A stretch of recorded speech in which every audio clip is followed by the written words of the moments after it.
স্থানীয় সময় রোববার পর্যন্ত যুক্তরাষ্ট্রের সরকারি অচলাবস্থা ৪০ দিনে গড়িয়েছে। বাজেট পাস না হওয়ায় বন্ধ সরকারি অর্থায়ন, স্থবিরতা প্রশাসনের গুরুত্বপূর্ণ কার্যক্রমে।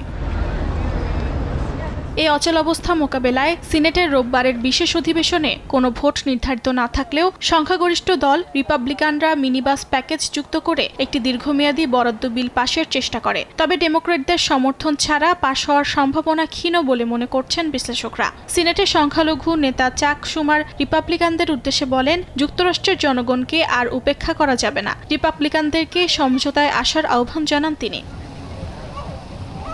এদিকে শনিবার রাতে অঙ্গরাজ্যগুলোকে অবিলম্বে খাদ্য সহায়তা কর্মসূচিতে অর্থ বিতরণ বন্ধের নির্দেশ দেয় ট্রাম্প প্রশাসন। নির্দেশ অমান্য করলে জরিমানা দিতে হবে এবং ফেডারেল সহায়তা স্থগিত হবে বলেও হুঁশিয়ারি দেয় কৃষি বিভাগ। তবে কিছু অঙ্গরাজ্য এরই মধ্যে আদালতের আদেশে সহায়তা বিতরণ শুরু করেছে। শাটডাউনের প্রভাবে যুক্তরাষ্ট্রের বিমান পরিবহন ব্যবস্থাও বিপর্যস্ত। রোববার একদিনেই দেশটিতে ১,৭০০টির বেশি ফ্লাইট বাতিল হয়। বিলম্বিত হয় আরও ৫,০০০-এর বেশি ফ্লাইট। ডেল্টা এয়ারলাইন বাতিল করে মোট ফ্লাইটের ১৪%। ফ্লাইট অ্যাওয়ারের তথ্য অনুসারে এই শাটডাউনের কারণে New York Liberty, Chicago O'Hare, Charlotte Douglas, Atlanta Hartsfield Jackson এবং জন এফ কেনেডি আন্তর্জাতিক বিমানবন্দরের ওপর সবচেয়ে বেশি প্রভাব পড়েছে।